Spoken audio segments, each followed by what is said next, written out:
तो एक मुद्दा है जिस पर कई जिज्ञासाएं आ रही थी पिछले कुछ दिनों से। जितने लोगों ने उससे संबंधित बात पूछी है उनके नाम मुझे एक साथ ही दे दिए गए हैं। मंजूषा हैं 34 वर्षीय गाज़ीपुर से, फिर 27 वर्षीय अभिषेक हैं, दर्शन हैं, आशीष उप्रेती हैं 25 वर्षीय, विशाल हैं।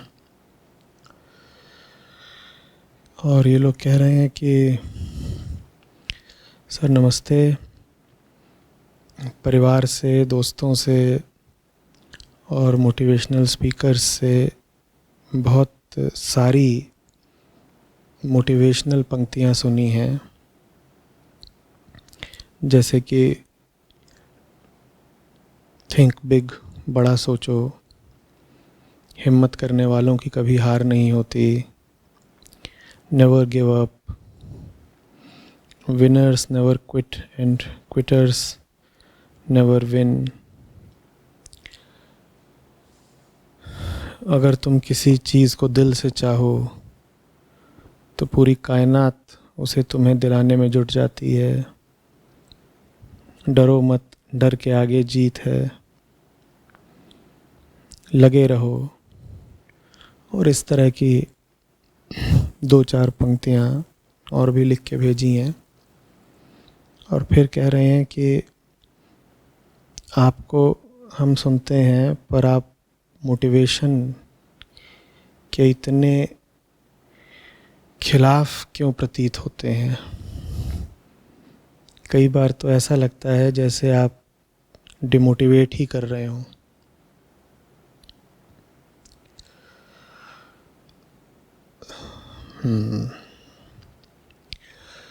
तो मंजूषा, दर्शन, विशाल वगैरह सुनिए थोड़ा ध्यान से।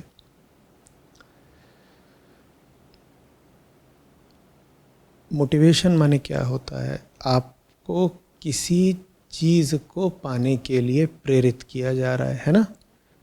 जब आप कहते हैं कि आपको मोटिवेट या प्रेरित किया जा रहा है तो वो किसी लक्ष्य के प्रति होता है ना। किसी चीज़ को पाने के लिए आपको उत्साहित, अभिप्रेरित किया जा रहा है। किस चीज़ को पाने के लिए, इस पर ध्यान नहीं दोगे? हर किसी को हर चीज़ पाने की कोई ज़रूरत तो नहीं होती।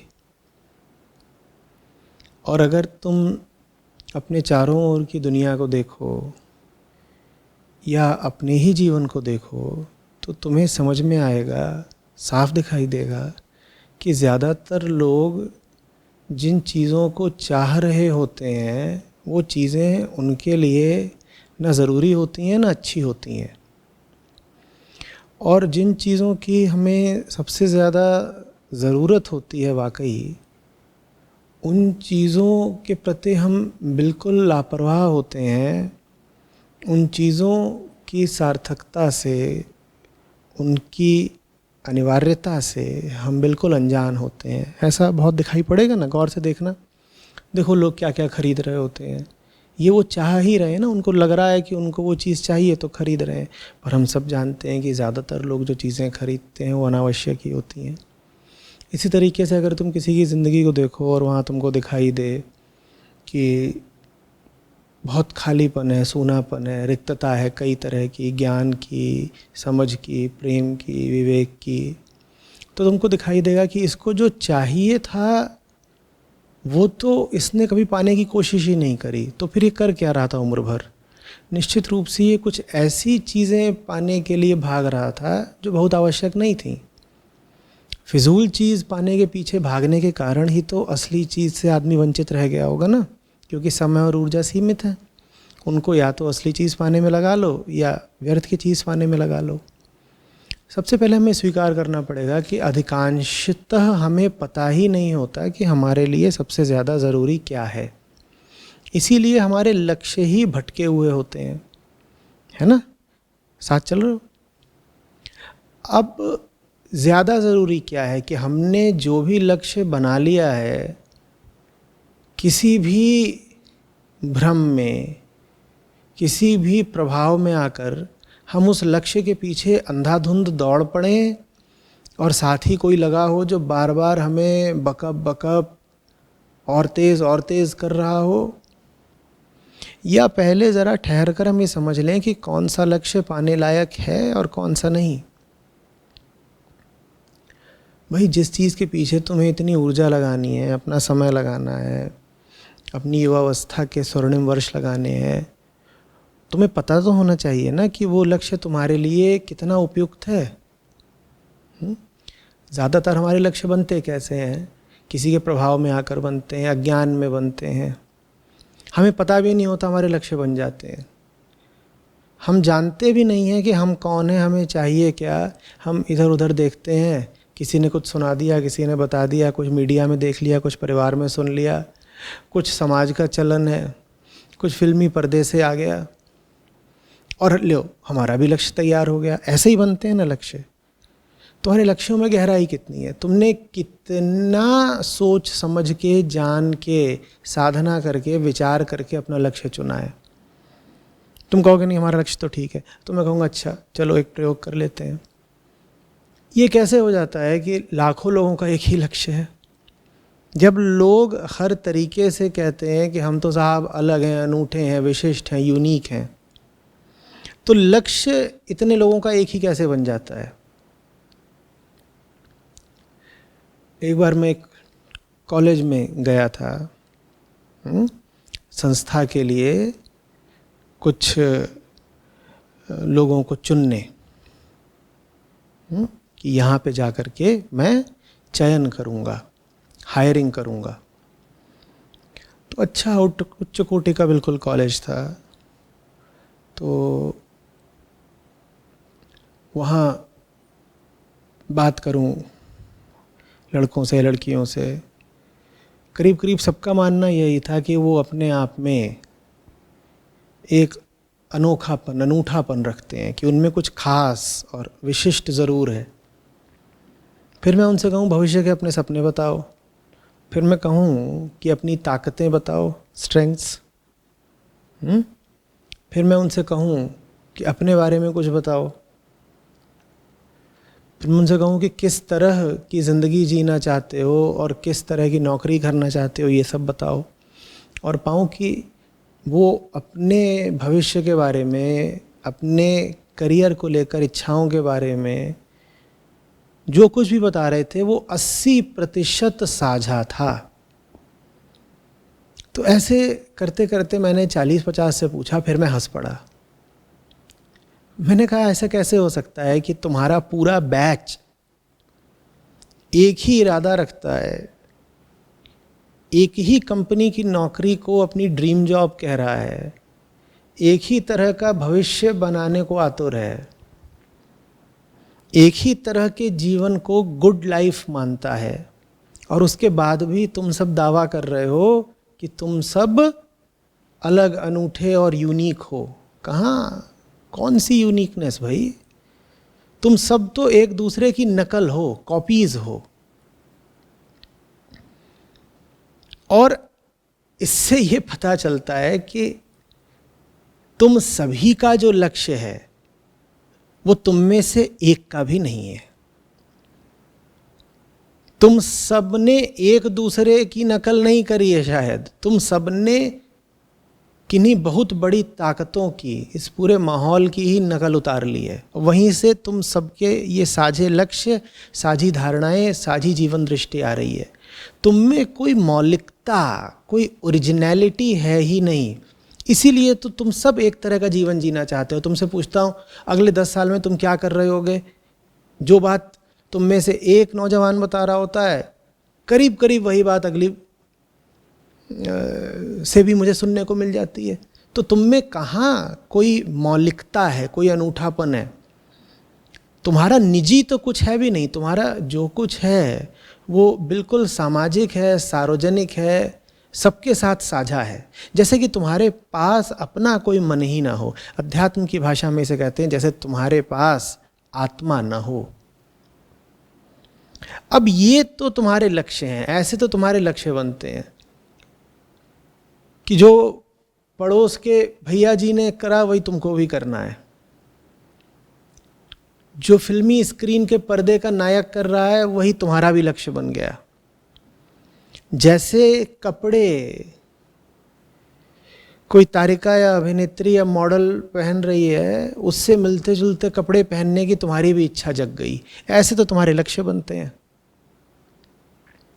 या घर की परिवार की जो प्रथा रही है, या तुम्हारे आसपास के लोगों ने तुमसे जो अपेक्षाएं उम्मीदें कर लीं, वो तुम्हारे लक्ष्य बन गए।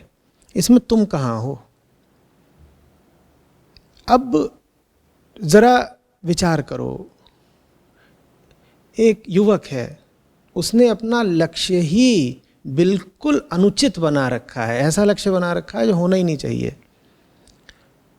और फिर वो जाता है और किसी मोटिवेशनल स्पीकर के सामने बैठ जाता है या उसका वीडियो देख लेता है, और वो उसको बोल रहा है अपने लक्ष्य को पाने के लिए जी जान लगा दो, रुकना नहीं, थमना नहीं, आगे बढ़ते जाना, डर के आगे जीत है और हिम्मत करने वालों की कभी हार नहीं होती। अरे बाबा, कोई ऊंचा लक्ष्य हो तो मैं सबसे पहले तुमसे कहूँगा कि इसमें जी जान लगा दो, मौत भी आ जाए तो भी लड़ाई छोड़ना मत, बिल्कुल लगे रहो। पर तुम्हारा लक्ष्य ही गलत है। जब लक्ष्य ही गलत हो तो उसमें तुम्हें मोटिवेट करने से तुम्हारा फ़ायदा होगा या तुम्हारा और नुकसान ही होगा। मोटिवेशन ऐसे समझ लो जैसे ईंधन है, फ्यूल, ठीक है, और लक्ष्य क्या है? तुम्हारी गाड़ी की मंजिल। अगर तुम्हारी मंजिल ही तुमने गलत चुन ली है क्योंकि तुम्हारा दिमाग शुद्ध नहीं है, चैतन्य नहीं है, तुम पूरे होश में नहीं हो, गाड़ी ने अगर मंजिल ही गलत चुन ली है, लक्ष्य ही गलत चुन लिया है, तो उसमें मोटिवेशन का ईंधन डाल दूं तो मैं तुम्हारे साथ अच्छा कर रहा हूं या बुरा कर रहा हूं? तुम बढ़े जा रहे हो खाई की ओर, और तुम्हारी गाड़ी में मैंने और मोटिवेशन का डीजल डाल दिया कि तुम दुगनी ताकत से बढ़ो खाई की ओर। ये मैंने तुम्हारे साथ अच्छा करा या बुरा करा? बोलो। कि जैसे कोई शराबी तुमसे आकर के पूछे कि भाई साहब बताइएगा नदी कहाँ है, या समुंदर किधर है, या कुआं किधर है, और कहे कि वो जाना है नदी की तरफ, समुंदर की तरफ, लेकिन गला सूख रहा है, कुछ खाने पीने को दे दीजिए, कुछ पानी दे दीजिए, कुछ पिला ही दीजिए थोड़ी बहुत, और तुम उसको खाना भी दे दो और थोड़ी पिला भी दो और उसको रास्ता भी बता दो कि उधर है कुआं, बढ़ जा। ये तुमने उसके साथ अच्छा किया कि बुरा किया? मोटिवेशन ईंधन है। किसी का उत्साह बढ़ाने से पहले ये तो सोच लो कि किस बात के लिए उसका उत्साह बढ़ा रहे हो। जिधर को जाना चाहता है उधर उसका भला होगा या दुर्गति होगी? जो वो अपने लिए सोच रहा है उसने ठीक से सोचा भी है क्या? तो पहला काम है कि उसको प्रेरित करो लक्ष्य के पीछे भागने के लिए नहीं, बल्कि लक्ष्य पर ही बार बार विचार करने के लिए। जब लक्ष्य पर बार बार विचार किया जाता है तो उससे लक्ष्य के प्रति एक साफ दृष्टि उभरती है। अगर लक्ष्य वाकई महत्वपूर्ण है तो आपको पता चल जाता है कि ये कितनी ज़्यादा हैसियत रखता है, क्योंकि आपने लक्ष्य को बार बार ठोका, बजाया, परखा। और जितना ज़्यादा तुम किसी सही और सच्ची चीज़ को परखोगे, परीक्षण करोगे, उतना ज़्यादा उस सही चीज़ की सच्चाई उभर कर सामने आएगी। लक्ष्य अगर तुम्हारा सही है तो जितना तुम उसके बारे में जानोगे, जितनी गहराई से तुम उसकी जांच पड़ताल करोगे, उतना ज़्यादा वो लक्ष्य तुम्हारे लिए आकर्षक होता जाएगा। और लक्ष्य जब तुम्हारे लिए आकर्षक हो जाएगा तो तुम्हें फिर किसी बाहरी उत्साह या प्रेरणा की या मोटिवेशन की ज़रूरत क्यों पड़ेगी बताओ? मोटिवेशन की ज़रूरत तो पड़ती ही इसीलिए है ना, क्योंकि तुम्हें तुम्हारे लक्ष्य से प्यार ही नहीं है। प्यार क्यों नहीं? क्योंकि तुम्हें तुम्हारे लक्ष्य का पता नहीं है। पता क्यों नहीं है? क्योंकि तुम्हारा लक्ष्य तुम्हारा है ही नहीं, वो तो कहीं बाहर से आया है, किसी और ने चुपचाप तुम्हारे मन में किसी बाहरी लक्ष्य को प्रविष्ट कर दिया है, तुम्हें पता भी नहीं चला वो बाहरी चीज़ कब तुम्हारे मन में बैठा दी गई। बैठा तो दी गई है भीतर, पर तुम उसके बारे में कुछ जानते तो हो नहीं। ठीक वैसे जैसे कोई बाहरी वायरस तुमको लग जाए, वो है तो अब तुम्हारे शरीर के भीतर, पर तुम्हें उसका कुछ पता है क्या? पता कुछ नहीं है। लेकिन पता हो चाहे ना पता हो, वायरस अगर पीछे अंदर पहुंच गया है तो वो तुमको नुकसान तो पहुंचा ही देगा ना। गलत लक्ष्य भी एक वायरस की तरह होता है। वो एक बार तुम्हारे भीतर पहुंच गया तो वो तुम्हारे भीतर के स्वास्थ्य को और तुम्हारी प्रतिरक्षा को तहस नहस करके अपने लिए बड़े से बड़ा स्थान बना लेता है।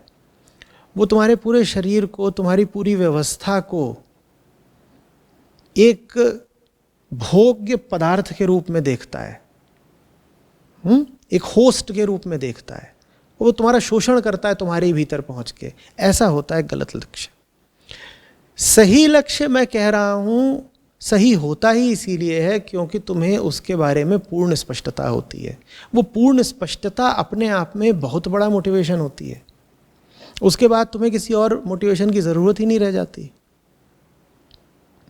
हाँ, ये ज़रूर हो सकता है कि तुमने बहुत अच्छा लक्ष्य बनाया, लेकिन फिर भी जो तुम्हारी वृत्तियां हैं और कुछ तुम्हारे ऊपर जो प्रभाव है या बुरी संगति है, उनके चलते तुम अपने सही लक्ष्य को भी भूलने लग गए।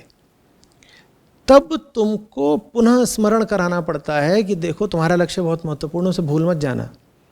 लेकिन वो जो पुनः स्मरण कराया जाता है उसमें तुमसे ये नहीं कहा जाता कि उठो उठो आगे बढ़ो, जगो और रुकना नहीं जब तक कि मंजिल हासिल ना कर लो। नहीं, ये नहीं कहा जाता। तब तुमसे कहा जाता है कर्तव्य याद करो अपना, कर्तव्य याद करो अपना। ये धर्म है तुम्हारा कि तुम उस लक्ष्य की ओर बढ़ो।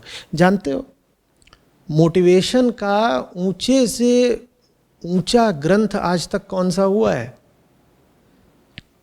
किसी का उत्साह बढ़ाने के लिए, किसी को सही लक्ष्य की ओर प्रेरित करने के लिए जो आज तक सबसे बड़ा ग्रंथ रचा गया वो कौन सा है? श्रीमद् भगवद गीता। देख रहे हो वहाँ क्या हो रहा है? अर्जुन के सामने एक स्थिति है और वो भीतर से कमज़ोर अनुभव कर रहा है, उसे कोई उत्साह नहीं आ रहा, वो निरुपाय हो रहा है, वो अशक्त हो रहा है। वो कह रहा है मेरी टांग काँप रही है, मेरा सर घूम रहा है, मैं नहीं लड़ूंगा, मुझे चाहिए ही नहीं जीत वगैरह। तब कृष्ण उसको समझाते हैं, ये असली मोटिवेशन है। कृष्ण उसको ये थोड़ी बोलते हैं चल जल्दी लड़ लड़ जब तक कि तू जीत न जाए। इस तरह का कोई श्लोक है क्या गीता में? कृष्ण अर्जुन को क्या याद दिलाते हैं? कृष्ण अर्जुन को धर्म याद दिलाते हैं। तो जब लक्ष्य सही होता है और लक्ष्य के सही होने पर भी तुम लक्ष्य को भूलने लगते हो, होता है एक दो बार ऐसा, तब तुम्हें मोटिवेशन की नहीं, क्लैरिटी की, स्पष्टता की, ज्ञान की ज़रूरत होती है। गीता तुम्हें क्या देती है? ज्ञान देती है ना। उत्साह थोड़ी बढ़ाती है कि वीर तुम बढ़े चलो, रुकना नहीं, इस प्रयास में तो तोड़ ही देना, सफल हो ही जाना है इस बार। ऐसा कुछ कहते हैं क्या अर्जुन से कृष्ण? इसलिए नहीं कहते क्योंकि सही लक्ष्य तुम्हारा उत्साह वर्धन करके नहीं पाया जाता। सही लक्ष्य तुम्हारा ज्ञान वर्धन करके पाया जाता है। इन दोनों बातों में बहुत अंतर है। किसी का उत्साह वर्धन करना और किसी का ज्ञान वर्धन करना। अर्जुन का एक बार भी उत्साह वर्धन नहीं करते कृष्ण, हाँ लगातार उसका ज्ञान वर्धन करते हैं। ये होता है असली मोटिवेशन। समझ में आ रही है बात? किसी का ज्ञान बढ़ाना, अगर उसमें स्पष्टता आ गई, ज्ञान बढ़ाओ तो मन में स्पष्टता आती है, क्लैरिटी। अगर उसमें स्पष्टता आ गई तो अब वो खुद ही लड़ेगा और जीत के दिखाएगा, पूरी ताकत से लड़ेगा, डट के लड़ेगा, पीछे नहीं हटेगा। क्योंकि उसको क्या मिल गया है? उत्साह नहीं, ज्ञान, स्पष्टता, क्लैरिटी। अब वो लड़ेगा। तो ये असली मोटिवेशन होता है। ये थोड़े ही कि शकुनी जैसा मोटिवेशन हो। शकुनी भी बहुत बड़ा मोटिवेटर था। आजकल के ज़्यादातर मोटिवेशनल स्पीकर शकुनी जैसे ही हैं कि दुर्योधन से पूछा भी नहीं जा रहा है कि दुर्योधन तू ये सब जो करना चाहता है, पाना चाहता है, क्यों पाना चाहता है? शकुनी भी दुर्योधन को यही बोलता होगा, लगे रहो भांजे, इस बार तो पाके छोड़ेंगे, डर के आगे जीत है। तुम भी जीत सकते हो, you too can win. Krishna ऐसी कोई बात नहीं बोलते। हाँ, शकुनी जरूर बोलता रहा होगा, इसीलिए शकुनी ने जो बोला उसका कोई नामो निशान नहीं बचा है। कोई शकुनी गीता भी है क्या? कहीं पढ़ते हो कि ये अद्वितीय ग्रंथ महात्मा शकुनी द्वारा भक्त दुर्योधन को दी गई अभिप्रेरणा से अभिभूत श्लोकों का दैवीय संग्रह है? ऐसी कोई गीता पढ़ी है शकुनी गीता? अगर शकुनी गीता होती तो उसमें तुम्हें वही सब मिलता है तुमने यहां लिख के भेजा है, नेवर गिव अप, हिम्मत करने वालों की कभी हार नहीं होती। ये सब शकुनी गीता के श्लोक हैं। कृष्ण की गीता दूसरी है, मोटिवेट कृष्ण भी कर रहे हैं, पर वो हाइयर मोटिवेशन है, वो उच्चतर अभिप्रेरणा है। बात समझ में आ रही है?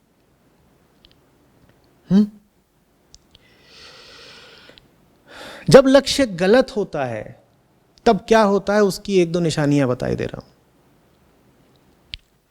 पहली बात, जब लक्ष्य गलत होगा तो तुम्हें जो उस गलत लक्ष्य को पाने के लिए तुम में हवा भर रहा होगा, वो तुमसे कभी ये नहीं कहेगा कि पूछो अपने आप से कि तुम ये कर क्या रहे हो, जो कर रहे हो उसके पीछे वृत्ति क्या है, इरादा क्या है। वो कभी नहीं कहेगा। वो कभी ये नहीं कहेगा कि आंखें थोड़ी देर के लिए लक्ष्य से हटा करके भीतर की ओर कर लो, कभी नहीं। वो तुमसे बस कहेगा तुम्हें जो भी पाना है उसकी ओर दौड़ लगा दो पूरी ताकत से, और रास्ते की हर बाधा को लांघ जाओ। वो तुमसे कभी नहीं कहेगा पाना क्यों चाहते हो, कहीं ऐसा तो नहीं कि तुम डरे हुए हो, कहीं ऐसा तो नहीं कि तुम भ्रमित हो, कहीं ऐसा तो नहीं कि तुम बेहोश हो, कहीं ऐसा तो नहीं कि तुम अपनी सुरक्षा को लेकर आशंकित हो, इस कारण से तुमने ये लक्ष्य बनाया है। कहीं ऐसा तो नहीं कि तुम भीड़ चाल और भेड़ चाल का हिस्सा हो, इसलिए तुमने ये लक्ष्य बनाया है। वो तुमसे कभी ये सवाल करने को पूछेंगे ही नहीं। ये पहली निशानी है गलत लक्ष्य वालों की और गलत लक्ष्य की तरफ तुम्हें भेजने वालों की। और दूसरी निशानी ये है कि तुम्हें गलत लक्ष्य की ओर भेजने के लिए तुम्हारे भीतर लालच और भय उत्तेजित किए जाएंगे। तुम्हें ललचाया जाएगा, तुमसे कहा जाएगा आंखें बंद करो और कल्पना करो कि तुम्हें तुम्हारा लक्ष्य मिल गया है, कैसा लग रहा है। और जैसे ही तुम कल्पना करोगे कि तुम्हें तुम्हारा लक्ष्य मिल गया है, तुम्हारे भीतर जबरदस्त पुलक उठेगी, उत्तेजना उठेगी। शराबी से बोलो आंख बंद कर और सोच कि तुझे 6 ड्रम भर के शराब मिल गई है, उसको यूं ही चढ़ जाएगा नशा, एकदम गोते खाने लग जाएगा खड़े खड़े। ये तुम्हारे भीतर लालच जगाया जा रहा है, ये तुम्हारे भीतर डर उद्दीप्त किया जा रहा है। और क्या यही तरीका नहीं है ज्यादातर मोटिवेटर्स का? वो क्या नहीं करते मैंने ये भी बता दिया। वो क्या नहीं करते, वो कभी तुमसे ये नहीं कहते कि पूछ अपने आप से कि जो तू मांग रहा है वो तुझे चाहिए भी है क्या? जो तू मांग रहा है उसे पाने की इच्छा तेरे भीतर आ कहां से गई?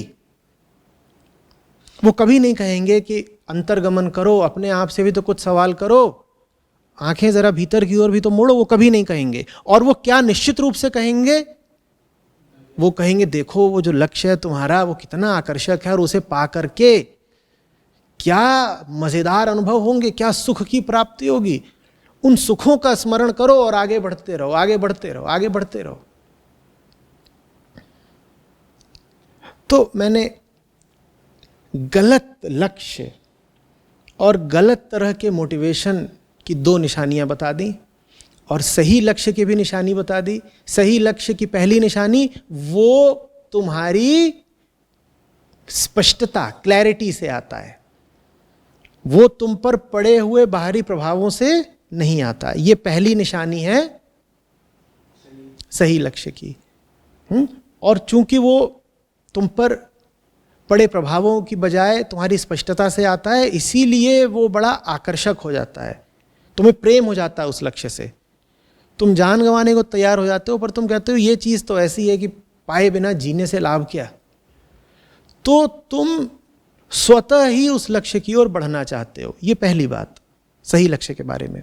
और दूसरी बात मैंने कही कि अगर किसी वजह से तुम सही लक्ष्य को भूल भी जाओ तो तुम्हें सही लक्ष्य की ओर प्रेरित करने का तरीका ये नहीं होता कि तुम्हें ललचाया और उकसाया जाए।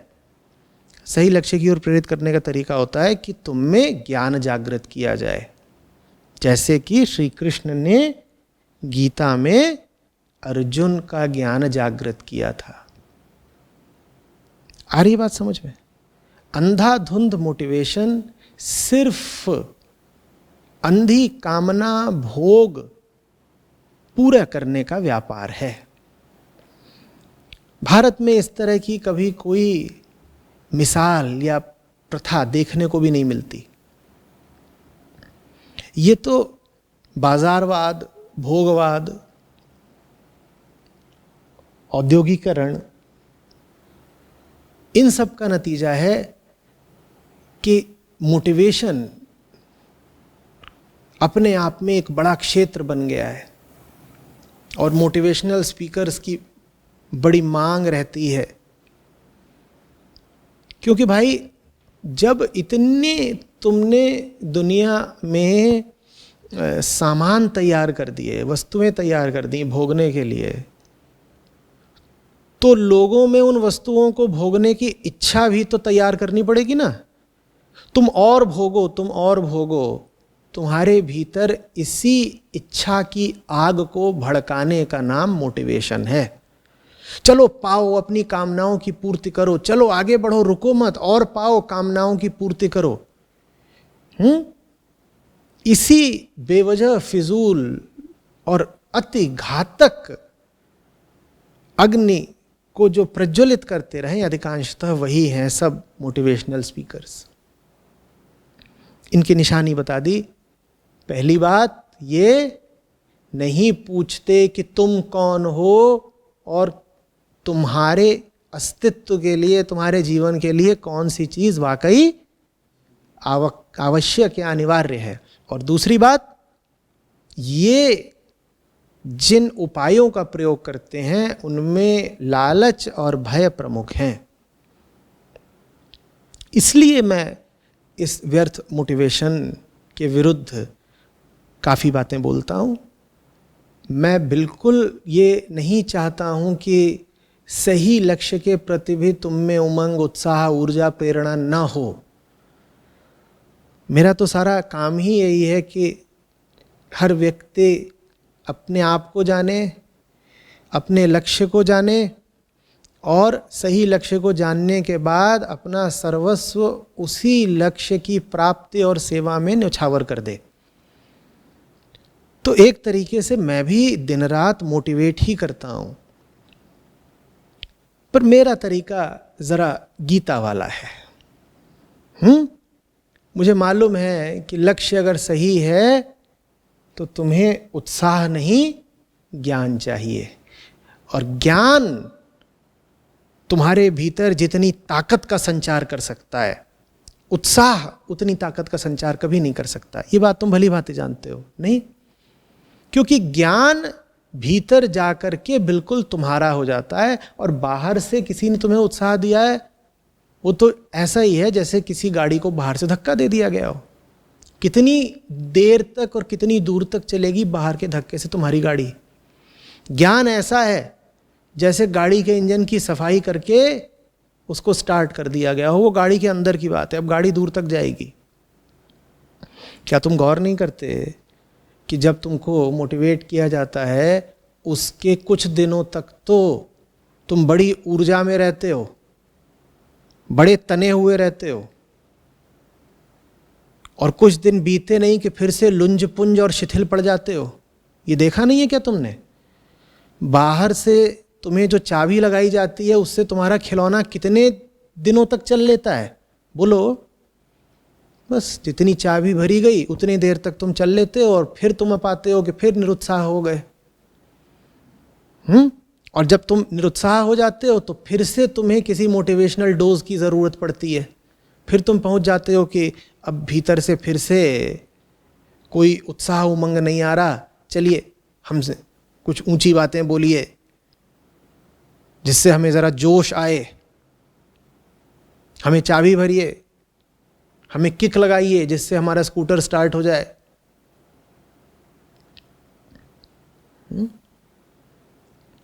फिर ढाक के 15 दिन बीते नहीं कि तुम्हारा जितना जोश आया था वो ठंडा पड़ गया। अर्जुन का जोश थोड़ा ही ठंडा पड़ जाना है। जिस गाड़ी को बाहर से धक्का मारा गया है वो थोड़ी देर जाके रुकेगी, उसको फिर धक्के की जरूरत पड़ेगी। पर इंजन ही अगर जग बैठा तो गाड़ी अब बहुत दूर तक जानी है। जिन्हें ये दिखाई देता हो कि उनके जीवन में उत्साह की, जोश की, उमंग की कमी रहती है, वो मोटिवेशनल किताबें पढ़ना छोड़ें, श्रीमद् भगवत गीता की तरफ आएं। तुम्हारा भला चाहता हूँ, इसीलिए तुमको वेदांत की ओर और गीता की ओर ले जाता हूँ। जो एक बार उपनिषदों और गीताओं के पास पहुँच गया, उसको फिर किसी मोटिवेशन की या मोटिवेशनल स्पीकर की ज़रूरत नहीं पड़ती। उसको फिर इस तरह की मोटिवेशन की बातें बड़ी हास्यास्पद, बड़ी बचकानी लगती हैं। तो ग्रंथों की तरफ आओ, गीता की तरफ आओ। जीवन में जोश की, उमंग की, सत्य की, सात्विक उत्साह की कोई कमी नहीं रहेगी।